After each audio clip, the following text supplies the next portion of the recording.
Well.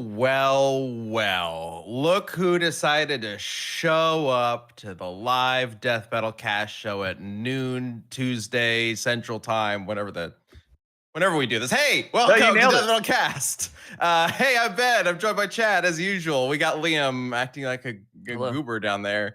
And look who it is. It's Aaron. Hey. I thought the well intro was you. I was like, wow, you're being really antagonistic to having Aaron back on. Like, look who decided to show up today. I mean, I was looking. Actually, I was looking at the last time I was on cast, and it was last July, if we're not counting the D&D stream. So yeah, I've been shirking my time for you all to be on here. Last year. Yeah. I was like, we didn't do Death Battle Cast in July because there was July going on. Last July. July was one of the dark months. Yeah, this July, none of us were on cast. Oh my gosh, yeah. Well, speaking of the dark months, thanks to you guys, of course, as you well know by now, we got out of the dark times into the current era of Death Battle. The final of the four, initial episodes just released, Among Us versus Fall Guys, and that's thanks to all of you helping support us through our Kickstarter and basically help turn us into an independent business, which is phenomenal. Today, we are going to be covering the matchup Squirrel Girl versus Saitama. It's going to be super freaking fun. These are characters that I'm very excited to talk about, especially with some of the more like recent stuff that's come out with the characters, which we haven't talked about before because we have talked about these characters in the past. But it's fitting, I think, for us as an independent company and independent show now to get a sponsor that is all about helping small businesses and startups like get going with what they do. Which is why I'm very happy to say that this week's episode of Death Battle Cast is sponsored by OpenPhone. Running a small business means you wear a lot of hats. We know how that is, right, Chad? Mm-hmm. Yeah. We know exactly how that feels. And that's why we're excited about OpenPhone sponsoring this week's episode. OpenPhone is a business phone system that helps you separate your personal life from your growing business. No matter how small or large, it'll help you keep your personal phone out of your work calls, which is very important. For just $15 a month, OpenPhone gives you complete transparency and visibility into everything happening with your business phone number. It works through an app on your phone or computer, or I guess if you want to get both of them, and integrates with HubSpot and hundreds of other systems. They use ongoing generated call transcripts and summaries, so you'll have a summary of your phone call with action items as soon as you hang up. And if you miss a call, automated messages are sent directly to your customer, meaning you'll never miss an opportunity to engage with them. It's affordable, easy to use, and whether you're a one-person operation and need help managing calls automatically or have a large team and just need better tools for efficient collaboration, OpenPhone has what you need. And if you need any more convincing, OpenPhone has won multiple awards by G2 for software reviews and is trusted by over 50,000 businesses. So right now, OpenPhone is offering 20% off your first 6 months when you go to openphone.com/DBC. That is openphone.com/DBC for 20% off 6 months. You guys know how to spell phone, right? PHONE. Openphone.com/DBC. And if you have any existing numbers with another service, OpenPhone will port them over at no extra charge. Thank you so much, OpenPhone. So let's get to this matchup. Yeah, it's actually a really cool service. So I can't tell you how many times I've gotten off a call and then been like, oh wait, who took notes? And no one took notes. So the fact that it does that automatically is incredible. Yeah. Not since Aaron joined, because Aaron always has notes. Yeah. Yeah. Aaron's like, there are OpenPhone. There you go. If you can't find yourself, Aaron, specifically. If you can't have your own Aaron, go to OpenPhone. All right. Speaking of Aaron, you are here because you want to talk a little bit about our favorite Squirrel Girl. Yeah. The only Squirrel Girl, really. Is there another Squirrel Girl? I don't know. And Liam will be repping Saitama.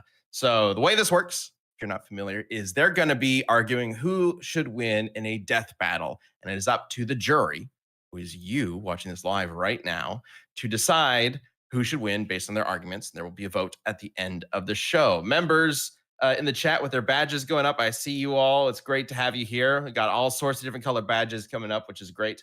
It's still so cool to see like the 2-year badges like even existing. I don't know. I just remember when we first started the memberships thinking like, oh, it's gonna be wild when we finally get to that point, and we're actually here. So thank you all so much for being here. Yeah, especially that dark time when they all got paused and then we freaked out not knowing what was gonna happen. Thank God that went good. Yeah, everybody kept all right. The badges stuck around, which is good.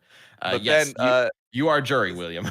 Yeah. Speaking of the chat, they said something that just really clicked with me because Ben, you've been rocking the facial hair lately, and it reminded me of something, and I couldn't put my finger on it. And then everybody in the chat says you're rocking that Green Arrow facial hair, and I'm like, that's it. Oh my God! you got the Ollie. There you go. Maybe I should be Green Arrow for next Halloween. Yeah, how about that? If I keep it, oh, dude, that'd be so good. I'm waiting through December to see how to make a decision on whether I'm keeping it moving forward, or maybe. I don't know, chat. Do you want to vote on whether or not I keep it? Yeah, there you go. Do I put that into the ether? And did he cosplay as Green Arrow? Yes. Do I keep this? We'll see. But yeah, that's actually a really fun idea. I love it. And it kind of comes out a bit, so I can curl it. So I could totally. It's just got to thicken up a little bit, right? It takes so long for me to grow any sort of facial hair. I don't know. It's just a slow grow. So maybe in like a month it'll be much thicker and I'll be able to like do that curl. It'll be great. But okay, well now I just want to do a Death podcast with Green Arrow. Well, now we have to. Green Arrow's awesome. But that'll be for maybe later, maybe another day. We got to talk about Saitama and Squirrel Girl, both of whom I do not believe have mustaches. I don't know. I could be wrong. Maybe Squirrel Girl's rocking a great stash these days in the comics, and I'm just not aware. Saitama is completely hairless. There is not a speckle of hair on that man. That's just how strong he is, right? Hair literally doesn't exist. It fell on off of him. Yeah. Well, let's talk about it's actually he's bald. There is actually a literal moment when he lost his baldness. That I can get into because it's a feat. Yeah, let's talk about it. Let's talk about Saitama then. By all means. All right, so 60 seconds on the clock. Let's talk about Saitama and why he's gonna win, supposedly. Okay. I mean, I'll just talk about that feat because we know who Saitama is. He's the One Punch Man. He trained so hard that he broke his limiter, which is just the natural biological limit that living creatures have on their abilities.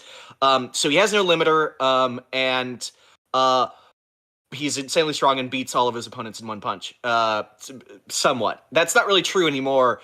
But what has also happened is that Saitama has almost become Popeye in the years since Saitama versus Popeye came out. Just to give an example, this is a feat from when he was still at hair, so he wasn't even like fully powerful yet. He was like still increasing in strength. He noticed that he was suffering some hair loss from his training while looking in the mirror, and he wanted to see like, oh, I want to see the back of my head to see if there's a bald spot forming. So he said, but I only have one mirror. But maybe if I turn fast enough, I'll be able to see the back of my head. Which, as you know, it doesn't even make any sense. Doesn't make any sense. So he went back and forth and kept turning back and forth so fast that he did eventually see the back of his own head. He was turning so quickly that his hair was falling out because he was literally turning faster than the speed of light, which is what you would need to do to be able to see a mirror image of the back of your own head.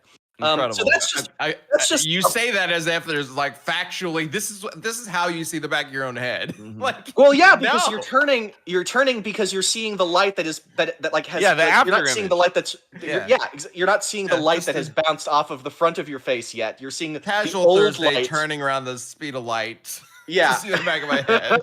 And this is pre-balding. This is like not his craziest thing. We're gonna get into some fucking insane shit. I think that One and Murata watched Saitama versus Popeye and took it as a fucking challenge.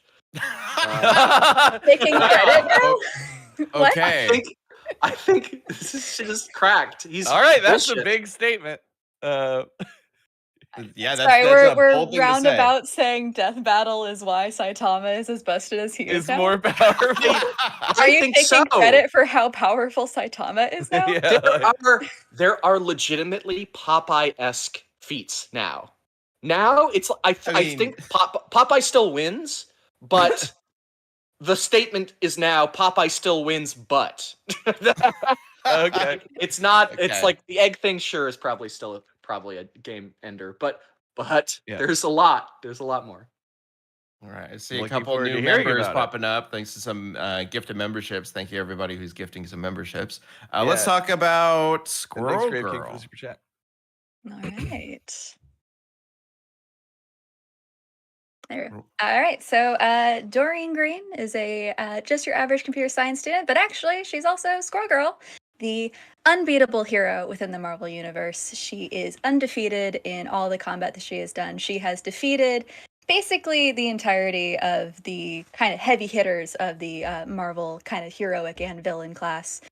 She has some sort of like metatextual abilities, kind of similar to Deadpool. She has kind of an awareness of the world that she is in. She has a deck of cards from Deadpool that gives her all the information that she needs on any hero or villain that she can conceivably fight, so that she's always prepared when she goes into these battles.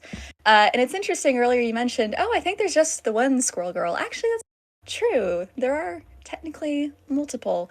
She has a perfect duplicate named Aline, who is kind of like her evil doppelganger, who will be pulling a majority of her feats for this fight. So in order for Squirrel Girl to have any sort of measurable or challenge, she has to fight like a mirror version of herself. Is that the idea? Yes. So there is, I literally have it. It's a tangent. I last year did Squirrel Girl on cast against Sandy Cheeks, which won against Sandy Cheeks. So really, it's more of a like, all right, how does Saitama line up to SpongeBob characters? But in Squirrel Girl Beats Up the Marvel Universe, her first kind of real challenge that she faces is a perfect duplicate of herself, named Aline, who basically ends up deciding that she wants the world to be beneficial for squirrel kind, which means it's not beneficial for humankind. So she's essentially working to take over the world to make it kind of a haven for squirrels again. Does so by knocking out the entire power grid system to the planet, and beats up the Marvel Universe. So since she is this perfect duplicate of Doreen, we basically can look at all of Aline's feats as this is what Squirrel Girl is capable of when she is ruthless. Oh, okay. So. All right. Yeah, ruthless and Squirrel Girl were not two words that I was thinking were going to be said in the same sentence today. All right. Let's get Also, into Ben, it then. I put up a poll, and 80% of the chat says to keep the facial hair. Well, okay. I guess I gotta stick to chat's word. All right. You're obligated now. We'll see how it goes. For the internet. Yep. Thank you for super chat. There does the gift of membership, Super Munye and Grave King. I don't know, maybe somewhere. Time for spoilers. Craig Code of mine. I guess you would hate Boomstick. Yeah, Boomstick hunts squirrels, right? Yes. There we'd have to. He's eaten squirrels. Or trap squirrels. Yeah. Oh yeah. Mama Boomstick makes like squirrel stew or something like that. Yeah. I don't know. Yeah. We just make up a bunch jokes. of bullshit like Wizard Boomstick lore on the fly, so I don't remember half the shit that we say about their backstory. But also the Squirreliseum is how we decide the winner. Oh yeah. Oh my god, that was so long ago. That was like over a decade ago that we came up with the Squirreliseum. It's like when Netflix was sponsoring Death Battle. Yeah.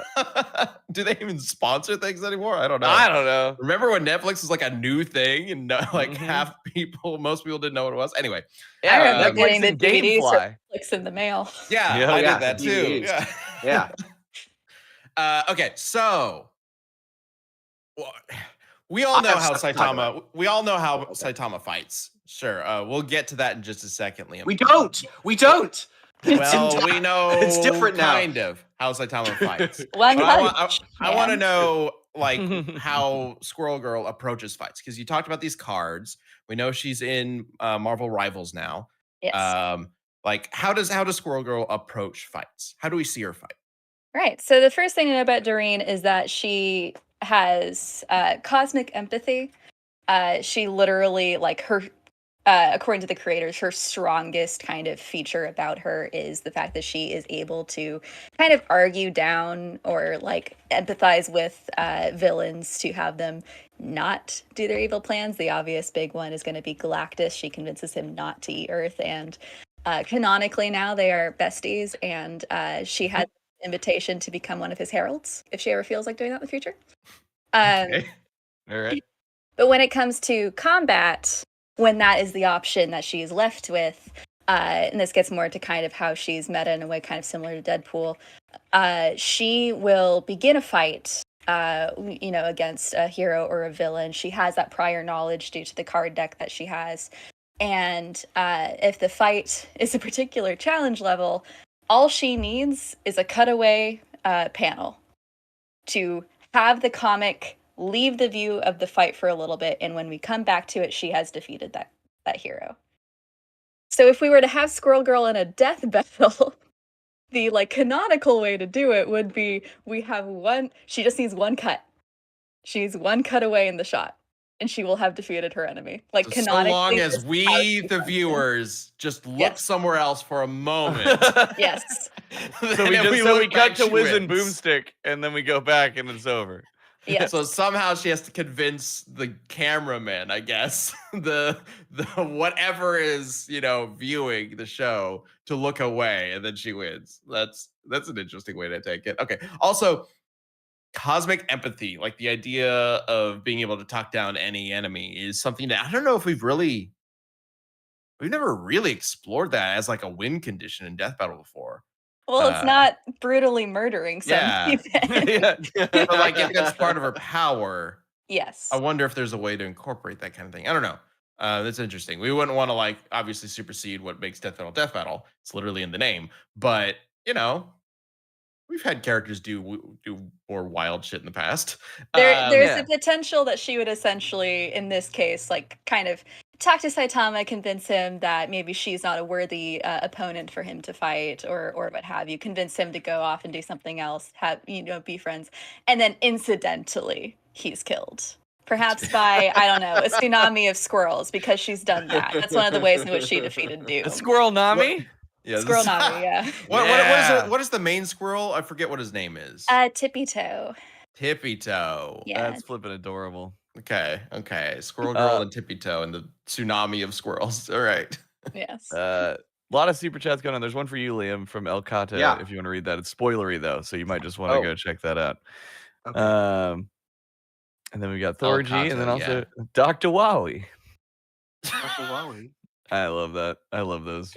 Oh no! Yes, we're gonna get to El Cato. Yes, I know. I saving it for later, but yes, I know, and it's gonna tie into my main argument against. This let's talk a little bit about what you want to go with Saitama then, because you seemed like you wanted to talk about something that we don't know, right? Yes. Like we don't know how Saitama fights, apparently, even though we've seen him before. So we've talked about him many times.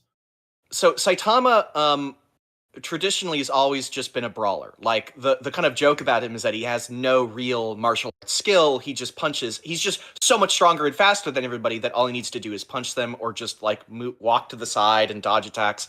That's a choice that he makes. Okay. It's a choice that he makes because he is not. Everyone else is so far beneath him that there is no point in using any sort of advanced martial arts against them. All he needs to do is bat them aside. It's not because he lacks martial arts ability.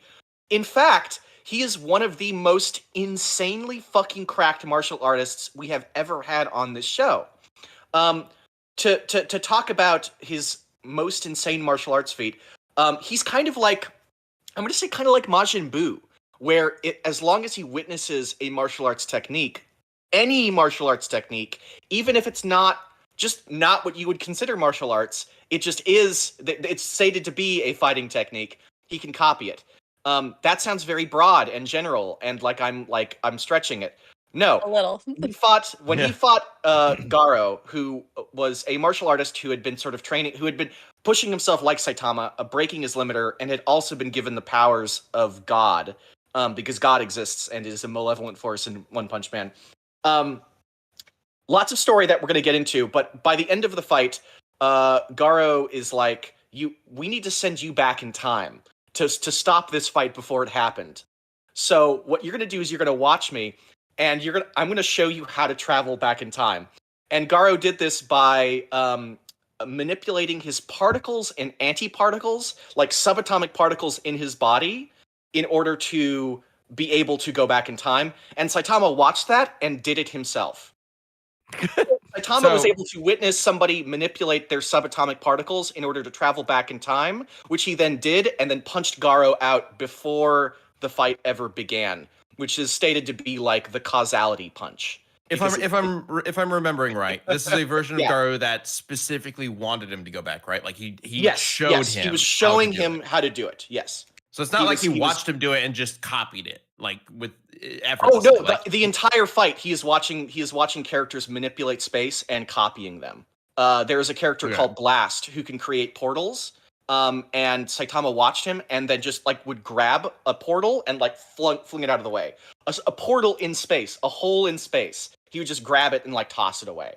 Hence the Popeye comparison. Yeah, I was about to say. Exactly. Okay, that's a Popeye type feat. So all he needs to do is witness a martial arts technique being used, like I say, Majin Buu witnessing the Kamehameha, even though that is an infinitely less insane bullshit thing to copy, because it's just a ki blast. It's just a focused ki blast. Can he witness and copy empathy? He can witness and cosmic copy empathy. the manipulation of cosmic empathy. Cosmic Garo was the one that was doing it. Anyways, Saitama 10 is the one that I really want to talk about. This is the biggest change since Saitama 10. Saitama 10 is the image. Oh, got it. Sam. I was like, Spartacus 10 versus Saitama 10? What's going on? When we did Saitama versus Popeye, it was very clear that Saitama's upper limit was a solid wall, because he had sort of hit a wall in his own development because nothing was pushing him. We talked about how if he had met a challenge that was strong enough, perhaps that would push him to reach greater heights. This is the example of this. Literally happens in the Garo fight, where Garo this is Saitama 10. We're looking at a graph of Saitama's power increasing exponentially.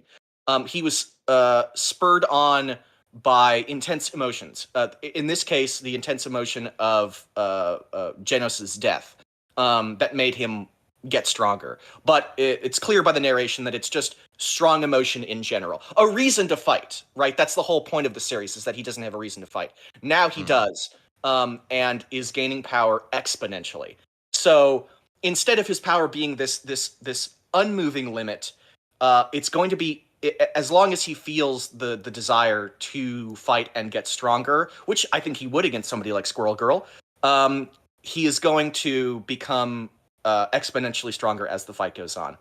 So much stronger that he does stuff like Saitama 2, where he and Garo punched each other so hard that it blacked out an entire section of space. So there is a literal black hole in the center of all of those stars, because all those stars were wiped the fuck out. This blast was so strong, it sent them both to Io, which is one of Jupiter's moons.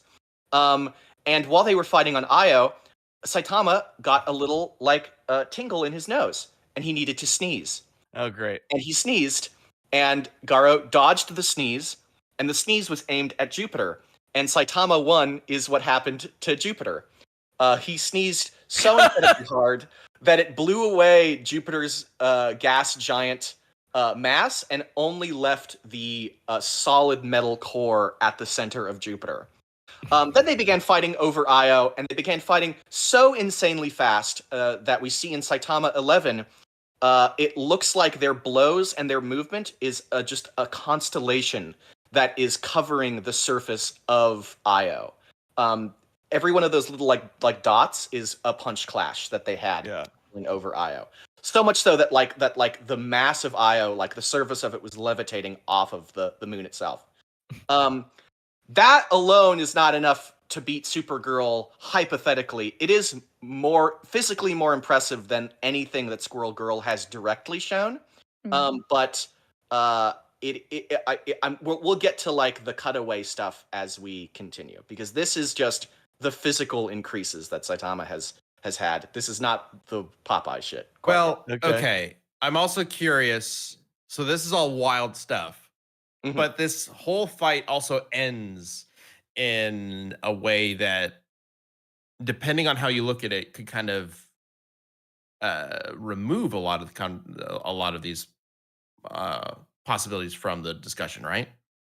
Saitama is sent back in time, and because of the way that the time travel works, he lost his memories of this event, but he wasn't depowered.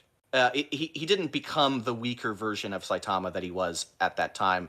Also, nothing about the Saitama of the future, aside from his knowledge of how to time travel. Obviously, he lost that knowledge, but nothing about him is different. It's still the same. So he could still do it if he figured it out. If he was kind of like you'd mentioned that he learned how to do things by watching them. Technically, he hasn't seen Blast make certain portals. He hasn't seen Garo do time travel thing anymore because he erased that. That's what I said. Yeah. So there are elements that technically he doesn't know how to do anymore. From a sheer power perspective, yes, he can, obviously. I am curious, chat, what you think about that. Like if that should still be included, this is the reason why I'm bringing it up. If that should still be included in the discussion, even though it, from a canon perspective, he no longer has those powers. He can't just time travel anymore. But should that be considered in the actual matchup? Should we say like, oh, well, he in a certain timeline that no longer exists, he did learn how to time travel from Garo and God, I guess. Should we consider that? So something to keep in mind. If we're looking at things that a character temporarily has and then loses later, then we should let Squirrel Girl actually be Squirrel Thor for this fight. Oh, okay. Because as she's fighting or kind of like resolving the conflict with Aline, she does end up being worthy of wielding Mjolnir and becomes Squirrel Thor and uses it for interdimensional travel, and it is suggested that she would also be able to manipulate Mjolnir to do intradimensional travel and potentially time travel as well. So Squirrel and also Girl it's Thor, like it makes her Thor, but also Squirrel Girl. Thor. Naturally. So let's get into that. But before we do, there is another animal that I think we need to talk about, right, Chad? Absolutely, and that is the turtle that likes to reside upon beaches. And your ears. 'Twas the night before Christmas, and all through the house not a gamer was stirring, because they were dialed in wearing their brand new Turtle Beach gaming headset. That's right, show sponsored by Turtle Beach again. They're coming back thanks to y'all. As you guys know, most of us been gaming our whole lives. And Turtle Beach has been a brand that I've always known I could rely on. I showed you guys in the past my ancient Turtle Beach headset that I still have. And now Turtle Beach's Gen 3 Stealth 700 headset is the best gaming gift of the year. With this new headset, stop sounding like you're underwater and become the MVP this holiday with crystal clear sound, maximum comfort. They have these really nice cloth. I do prefer cloth headphones, and they're nice. It's great. Crystal clear sound, maximum comfort, and the ability to hear every little detail in game, which is super important if you guys play competitive games. That's a much better gift to find under the tree than socks in a mug, right? So whether you're treating yourself or looking for the perfect gift, now's the time to grab the next best thing in gaming headsets. The Stealth 700 headset is super comfortable. Plus, it has the first ever dual wireless transmitter system. This has been awesome. I've been using it a bunch. That means you can seamlessly switch between your gaming consoles on your PC with just a click of a button. And even better, while connected to your console, the Stealth 700 can also connect to your phone at the same time. Hey, a new Sanderson book dropped, and I'm a huge fantasy nerd, so that's been really great that I could go back and forth between audiobooks and gaming. Turns you listen out to that while you're gaming? Yeah, dude, I gotta get it. I gotta catch up. I've had a lot of life going on, and I'm like, anyway. Turns out this is the ultimate headset for both gaming and multitasking, which helps me because I have ADHD. And if you're not looking for a headset right now, Turtle Beach has every other gaming accessory you could ever think of. So check those out. Turtle Beach has been around forever, and they make really good products. So get the ultimate immersive gaming experience with Turtle Beach today. For a limited time only, head to turtlebeach.com and use code DBC for 10% off your entire order. That's 10% off your entire order at turtlebeach.com with promo code DBC. Don't delay. Get the perfect gift now. Thanks, Turtle Beach. We appreciate you continuing to sponsor us. It's been great. If you've been playing Marvel Rivals and you get headset, there you go. Check that out. Yeah, it's a perfect time. All right. So also, before we jump right back into it, 100 Fire a while ago said, "Hey Liam, how does it feel to prove Chad wrong in the most recent episode from Among Us and Fall Guys?" God, I was gonna save talking about that for the post show, but fuck. Okay. Great. No, that's perfect. We'll expand upon on that in the post show because I did when I found out what the result was, I went, oh god damn it, I'm never gonna hear the end of this. I fucked up so hard because during that cast I said I'm gonna make Boomstick say that the game show thing is fucking stupid and anybody thinks it's a fucking idiot, and I forgot to tell like Josh and Ben to like put that in the episode somewhere as a Boomstick line. Meanwhile, I got the script and I went to Ben. I was like, I gotta work. It's a game show somewhere in here. I gotta work this question in. Oh, you did bring it up. Yeah, okay. I can't remember if we kept it or not. No, and then I was like, oh, we mentioned it, but yeah, it's mentioned in the show. Yeah, I wanted to make sure. So. Yeah, we'll talk about that in our champion cast. We do a post show after every Death Metal cast. Yeah. That's it's not live, but at the end of the day, essentially there will be an extra little cast for our members or champions. Yeah. If you want to join, there's a join button just below. Yeah, so if you got gifted a championship is what I said. Maybe that's what we call them. Hey, if you got gifted a membership championship, go check that out. Alan, Sandy Cheeks is still on the table. Don't worry, we always explore multiple different things. And El Cato, also with a super chat, is dropping some more information about Saitama, and I think we are caught up. Yeah. If people are talking about the thing that rhymes with Smire Smithmentional, yes, I'm aware of that thing we did like a week ago. We're gonna talk about it. I know. Wow. I know. Couldn't have been better chapter. timing. All right. Well, let's say also looking at chat real quick. Way earlier when you were showing your first image for Saitama feat, I just saw someone go, "Wait, Genos died." Oh no! Sorry, he got better. He fixed it. He got better. I also saw someone was asking if how that Mjolnir can do interdimensional travel. It's because Squirrel Girl is a computer science student. She has really strong programming knowledge. So she used Mjolnir to manipulate the electricity pulses that it does to perfectly replicate a teleporter that she had witnessed before, so that she could use Mjolnir as her conduit to do interdimensional travel.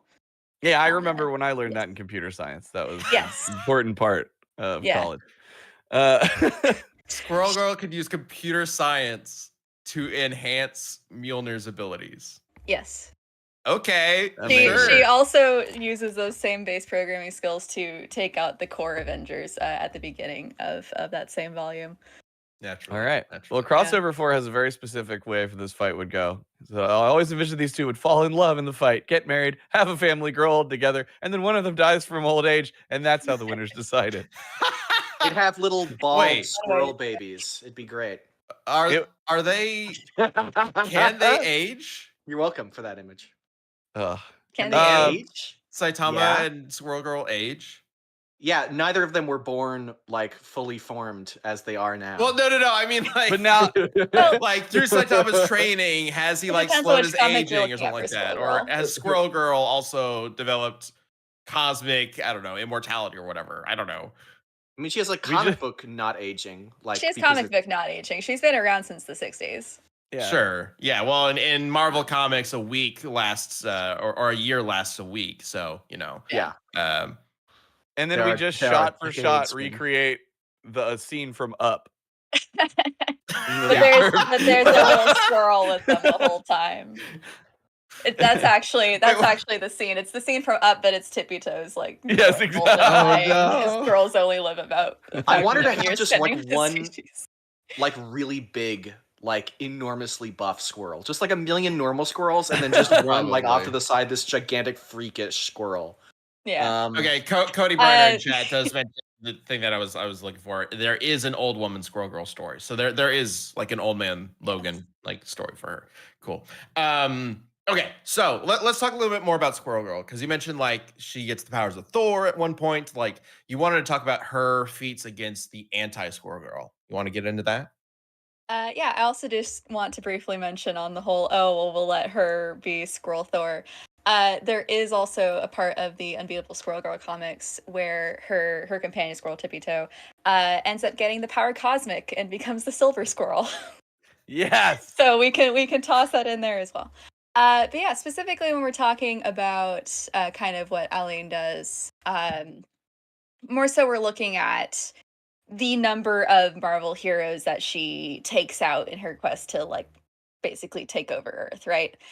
Because she ends up going up against, there's literally a countdown in the book of her going through the 150 kind of Marvel heroes that could potentially take her out, and she defeats all 150 of them.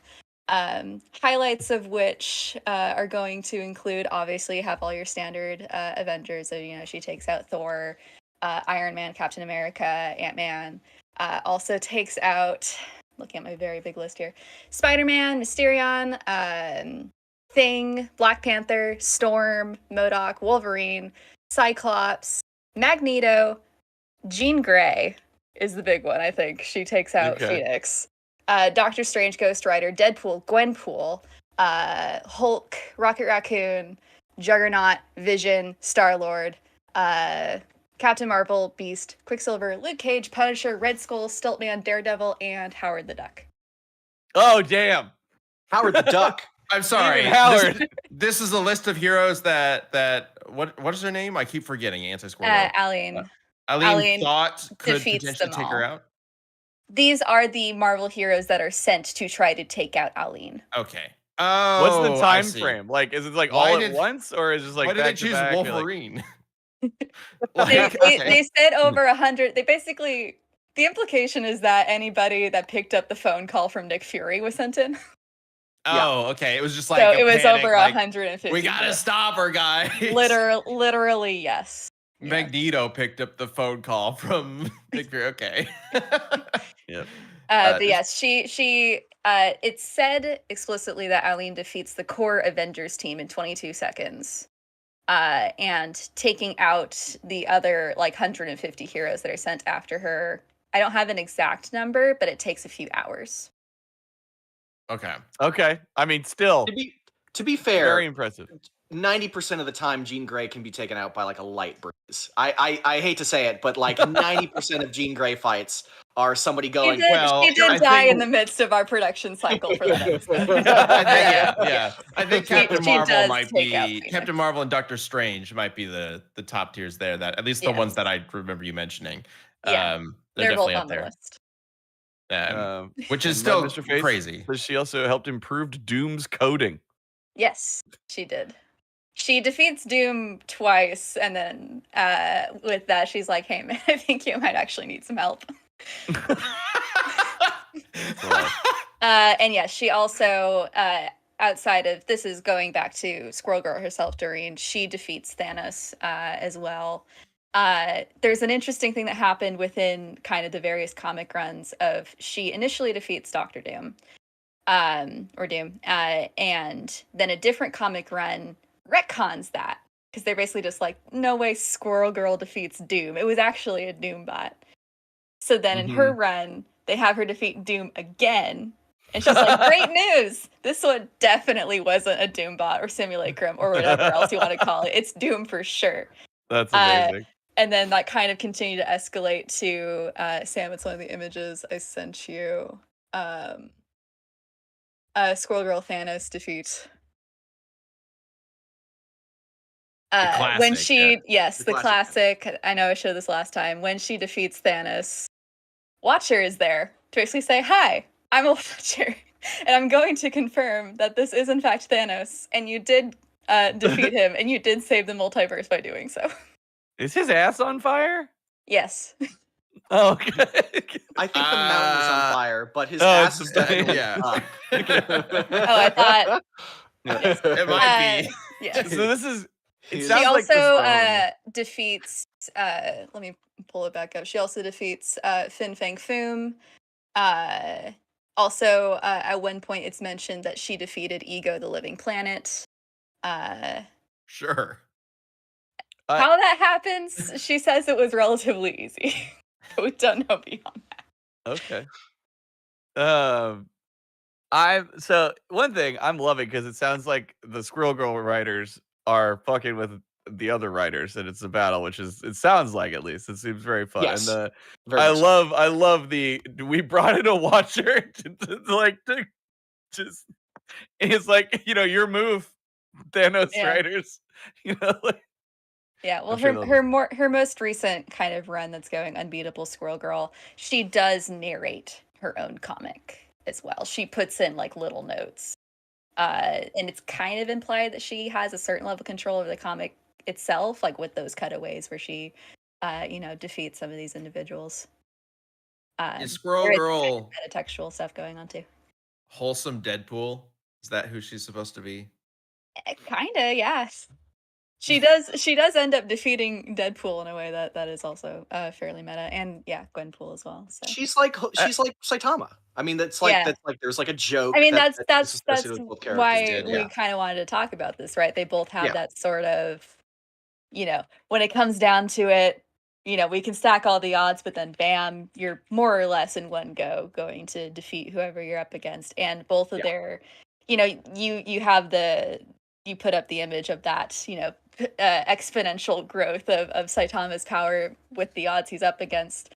Squirrel Girl essentially does the same thing. It's not as explicit in the text, but she is unbeatable Squirrel Girl. She will find a way to defeat whatever enemy she's put up against. I mean, the comic is literally called Unbeatable Squirrel Girl. That seems Yeah. pretty explicit in the text of E.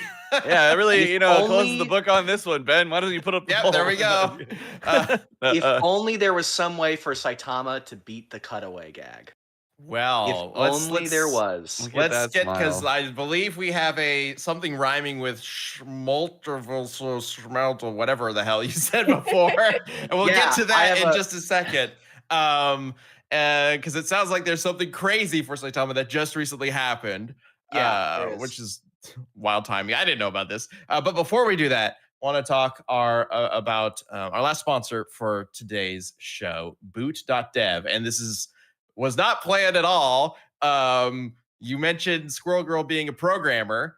Hey, Perfect. you could probably use boot.dev because boot.dev is the smartest way to learn to code because they're tackling the hardest problem we all have with online learning, boredom.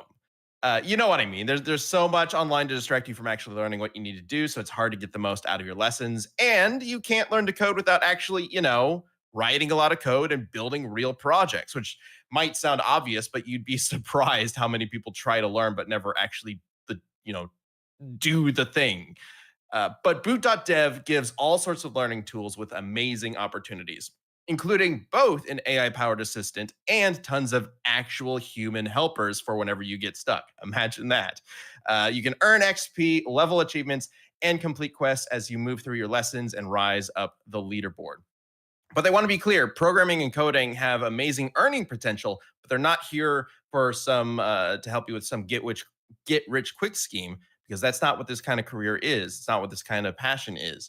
Boot.dev's curriculum takes time and goes properly in depth on both the theory and the practice of the craft. Plus, they never want a student to feel like they aren't getting their money's worth. So they offer a 20-day, no questions asked refund policy and a free demo of every course and its interactive features. So if you are at all interested in learning coding, programming, etc., this is a great way to get going. So go to boot.dev and use my code DeathBattleCast, all one word, to get 25% off your entire first year if you choose their annual plan. maybe I might be stretching a little bit, but it sounds like Squirrel Girl would recommend you check this out. Boot.dev. Thanks. Get into boot.dev and then you can code Mjolnir to give you interdimensional travel.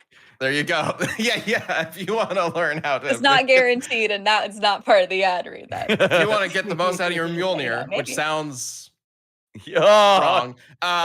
Anyway, which brings us to our fourth sponsor. No, just kidding. All right, Liam.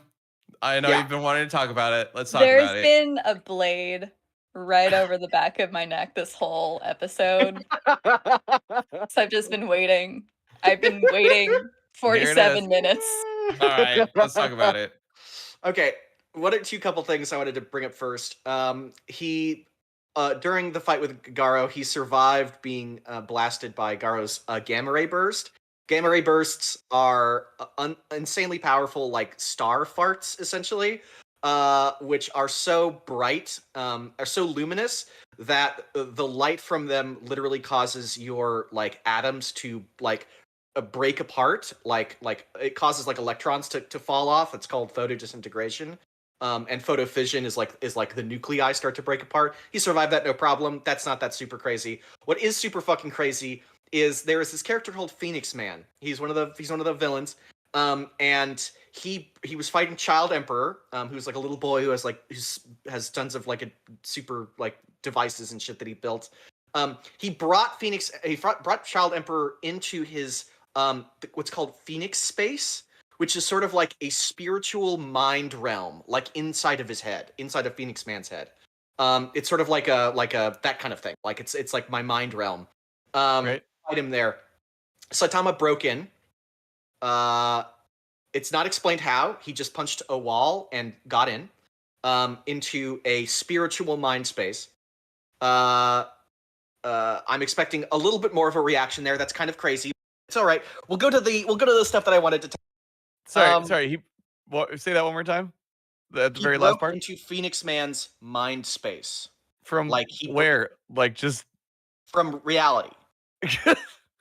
Okay. He broke in. He broke in from the real world into a mind space. So he broke into his thought bubble, essentially. Vague implications about is this meta? Is this that the mind is a dimension that he traveled to? In the comic, is it like we see the mind palace, as it were, and Saitama appears in it, or is it like a thought bubble and Saitama like kind of breaks into it? We see the mind palace, and then the wall of like space breaks, like it's like made of like. Okay, so it's like an actual like physical location. Physical breaking. Yeah. Yes. Okay. Yeah. It's a physical location in your mind. I'm helping you. That's not what I wanted to talk about. That's not what rhymes with Smire Suspensional. What does rhyme with Smire Suspensional is a character called Void, who is the head of a ninja clan, which seems so fucking quaint. This guy can do this. He's head of a ninja clan that has been given the powers by God. This is Saitama 6. Oh, another person with the powers of God or whatever. Sure. Yeah, he can jump into hyperspace, which is stated to be a higher dimensional space. Where from that you can view every single infinite universe in reality. Like you see literally every single permutation of every universe. A new universe is created every time like a timeline splits. Every single decision that's made, every single change creates like another universe. So it's an infinite number of universes that you can see from hyperspace, and you see them as like these sort of glowing balls. And Void can like look into any of them and spot which one that he wants. And then he can use a ninja technique to stab into a universe and attack, avoiding causality. Essentially, because he can stab into any universe at any time at any location to instantly kill whatever he wants. And not be able to be counterattacked because he's literally outside of that universe. He's outside of that timeline. He can't be hurt. And that's Saitama 7. This is showing him doing that technique. So this is kind of like one of the most insane insta-kill moves. This is what I meant by Smire Suspensional. I mean high dimensional. So he does this in Saitama 3. He does another dimensional slash. He does it to kill a character earlier on.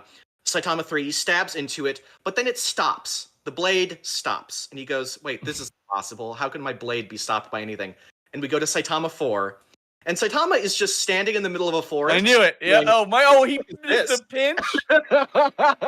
With just a pinch, he stops an acausal, higher dimensional fucking blade just by pinching it.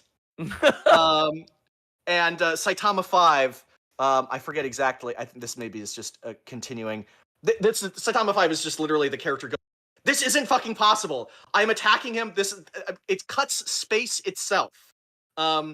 And this is important also because Saitama didn't witness like the technique being used. It just was used. It was just an attack that was used against him. So Saitama's ability to like manipulate space or be resistant to spatial manipulation, higher dimensional shit like that. The kind of stuff that we saw in the Garo fight. He didn't like. It's not that he lost it. It's something that he was always capable of doing. And he doesn't, because this is post, time travel Saitama. So this is where he supposedly lost this stuff. He can still do this shit. This is still well within the realm of his. And then not only does he stop it, he goes, this is kind of annoying. He stabbed a second one, and he catches a second one, and then he goes, what the fuck? And he pulls, this is Saitama 8. He pulls Void in. He pulls him into reality, hyperspace, out of a higher dimensional space, into the fucking universe, where he like splats under the ground and like creates like the body shaped crater in the ground. So Saitama can literally pull you out of a higher dimension. And that's sort of relevant with Squirrel Girl, because it means that Saitama can avoid attacks that transcend space and time, literally transcend space and time. But there is one piece that needs to kind of connect it. There was one piece I was sort of missing here that connects it to the cutaway gag. Because Saitama needs to be aware that he is in a comic medium and needs to be aware of what's going to happen for the cutaway gag to be countered. And literally 5 minutes before this fucking cast started, I was on Versus Battles Wiki and I was making like quick notes. And then I saw Saitama 9, where Saitama is having a conversation and a character comes in and goes, you already found her, because they're looking for somebody.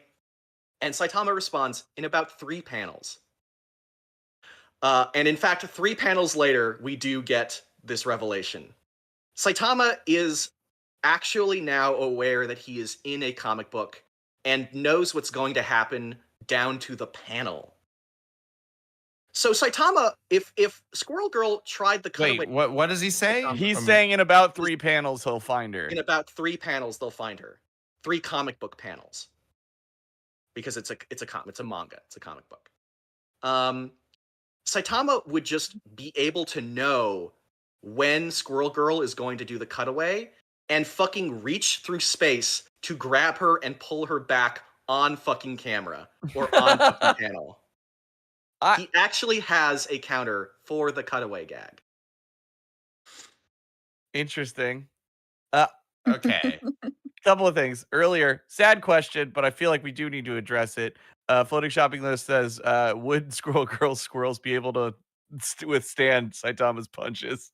So he could do a table flip and like kill the entire squirrel army. He could just they fought Doom, so the squirrels did overwhelm Doom in a mass. However, they also have been shown that they are still just normal squirrels. Tippy-Toe nearly dies multiple times throughout the series. Gotcha. So. Not looking great for squirrels in this matchup. No. But for Squirrel Girl specifically, like, now she could summon literally every single squirrel like in Japan. It doesn't matter. It doesn't matter. Let's go back to this fucking thing that we just said. Why are we not talking about this?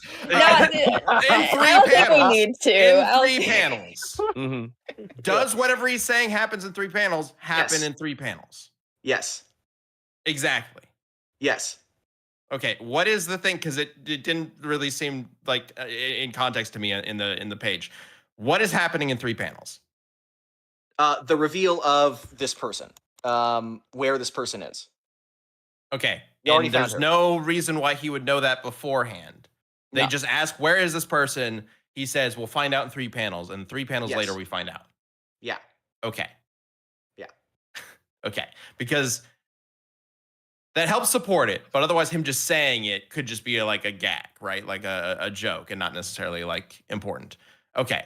So he has some sort of awareness. Yes. It implies that he has awareness of the medium that he's in and that he has somewhat a knowledge of what's going to happen within the comic. So, you know, we can put meta precognition on there. Is there any evidence of Saitama being able to directly manipulate what is happening in the story? That is what I'm talking about with the higher dimensional stuff. That is something that is happening within the story. Has he been able to manipulate the comic itself? Right. The comic itself in this instance is a universe. He can reach into a higher dimensional space and affect that. Well, that's the thing. He didn't do that. He didn't. That's not what you showed. What you showed was a person in a higher dimensional space reaches into his space and he pulls them out of it. But in order for that interaction to happen in the first place, Ninja Guy is the one who created that connection, not Saitama. That higher dimension still exists within One Punch Man. Like that is within the story. Yes. Can Squirrel Girl affect metafiction beyond, like, outside of her own universe? Like, can she affect, like, higher dimensional spaces? Right. The idea what I'm talking about is the higher dimensional space is the equivalent for, like, what you're talking about as the story, because there isn't an equivalent in One Punch Man for like metafiction that we see aside from this, like, this panel joke that he does.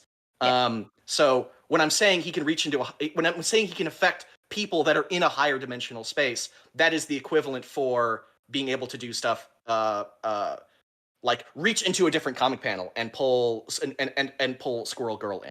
I think that's a false equivalency. That's a false equivalency because the higher dimension is within the story of One Punch Man.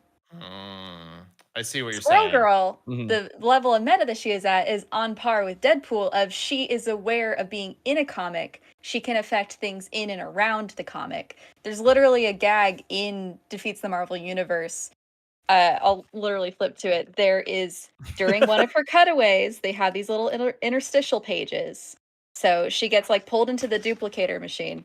There is a interstitial page that's like a connect the dots to make Squirrel Girl like silly little thing. And you flip the page and she gets to go, it's down here in like very small text in the narration. She's like, hey, thanks for connecting the dots. You made my duplicate. You, the reader, by doing this. But if you didn't fill it out, it happened anyway. Like, so she has, she doesn't have, I'll give it that she doesn't have within like Marvel story that she is in, within the bounds of the story, she doesn't have the ability to pull a guy out of a higher dimension. She has within this physical book the ability to pull things. Interesting. Okay. I mean, the Saitama thing is still insanely impressive. Oh, it's wild. It's still crazy. But that doesn't mean that he automatically is going to be unbeatable Squirrel Girl. This is the rule of how she functions as a character. So he will know that the cutaway is about to happen, but he doesn't necessarily have a direct counter. There's an interesting thing to discuss, especially if this were to be an actual death battle fight, of they both know they are in a death battle fight. They both know they are there because one of them has to die. Is it possible that Saitama knows that his death is coming, but he doesn't know how to stop it? Like, the whole idea that he just knows what happens in 3 panels is just like messing with me. Yeah, well, it's a massive change in his character, and I would say that it's like a one-time joke, but you've seen what I've been talking about. Sure. This has happened within the last 3 years. The Garo fight where he manipulates like reality by copying Garo, that happened a couple of weeks after Saitama versus Popeye. It's only getting worse. We're only getting more of this shit. Yeah, and him knowing things ahead of time could help explain why he just was the ninja sword attack through dimensions or whatever. Was that aiming towards him or something else? It was just cutting into space, and he was. But like, who was he trying to attack? He was trying to attack other characters that were like in that forest. And as he was cutting, Saitama happened to be standing there. And okay. So yeah, and him knowing things ahead of time could explain why he was able to just catch it because he knew that was coming. Yes. So I can kind of see that fitting into place, even though he also doesn't know. Like when the time travel thing happens, he doesn't know that it happened. He doesn't understand it. So like, it's not like he's just omniscient and knows everything. But so one thing, it's just if he witnesses, Elkatos, who's been backing up Liam this whole time, says in the webcomic, Genos threatened One, the creator, by harming him in a gag. That gives Genos metatextual ability.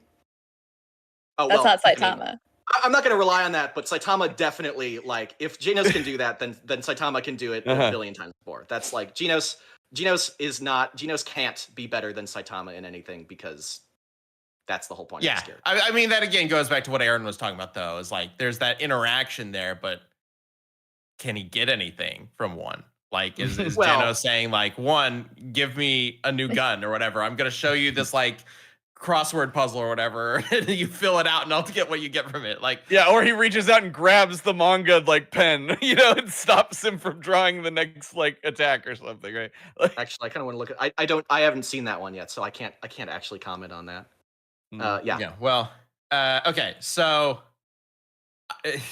we got to wrap this up, but clearly Saitama is going through some crazy shit right now, like in the actual current storytelling.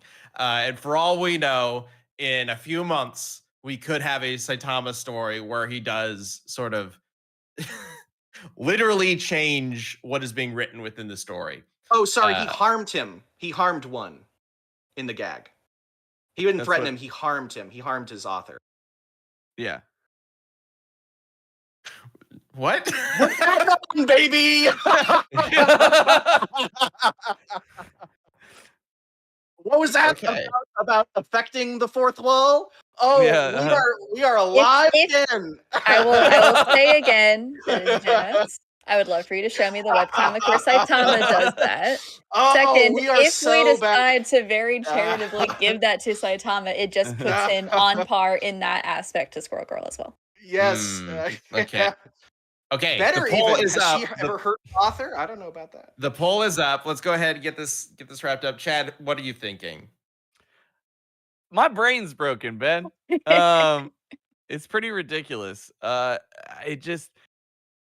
know we gotta wrap this up, but like, is it always just like cutaway things and then Squirrel Girl's done a thing? Like yes. We never she like has defeated characters like on screen, like on panel. Ben is totally against me. This whole cast, Ben. No. I've been crossed. What does the poll say? I have been on the defense this whole time, and I feel personally attacked. I have not. I'll get to it. Go ahead. Liam does this thing. I'm calling it. Liam does this thing where if he's starting to feel unsure about his odds in a cast matchup, he starts defending himself, talking about how hard of a time everyone's against me. Poor Liam. Ben didn't give me a single chance to explain myself. But a poor infant child who just wants a little bit of porridge. You know what? I was about to say if Genos actually harmed One, you know what? I might be giving it to Liam because like that kind of evens out a bit. But now that you say that, fuck no. Squirrel Girl. I'm giving my vote to Squirrel Girl. I will too. No,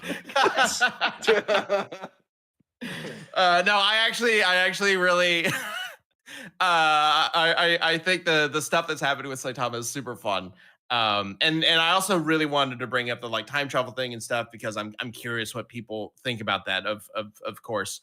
And the idea of him like copying powers and things like that. So it's great to see everybody's thoughts in chat. But I mean, honestly, like, does it even matter if he could just catch a blade from a higher dimension stabbing into his dimension or whatever? Like, that's wild.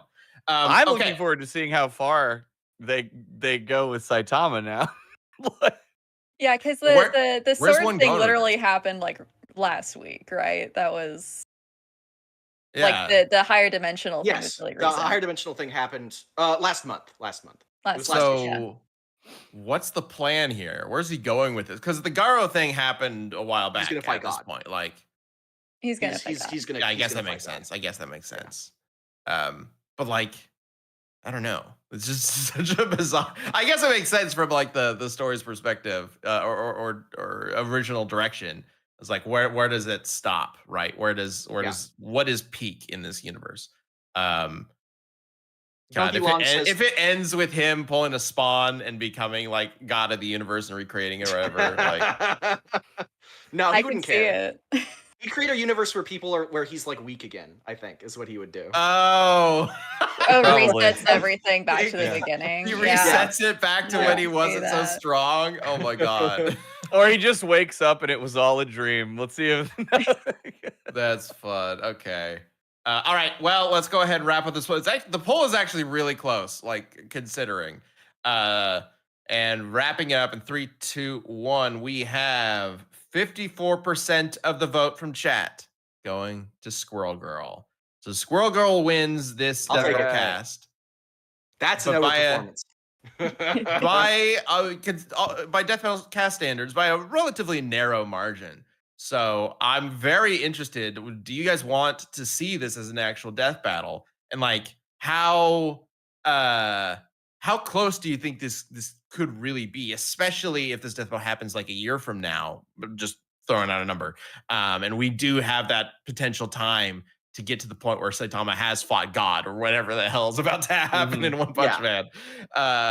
I'm fascinated to hear what all of you have to say about it. So like we said earlier, we do have the champion cast, the members only extended cast. We will be recording that after this. It's not live. It goes up later on in the evening.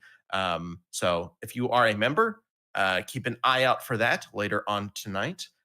Aaron, thanks for jumping on the show to rep Squirrel. Great job. Yeah, dude. Very nice being back on. Yeah. Liam, thanks for letting us kick your butt. Being we were all out to get him the whole time. We were all out to get you the whole time. This is the case in the rest of my life. Everyone's out to get me, but I will succeed. All right, and thank you, all of you, for joining us for this wonderful cast. That was a lot of fun. So all of you watching, take care, and we will see you next week.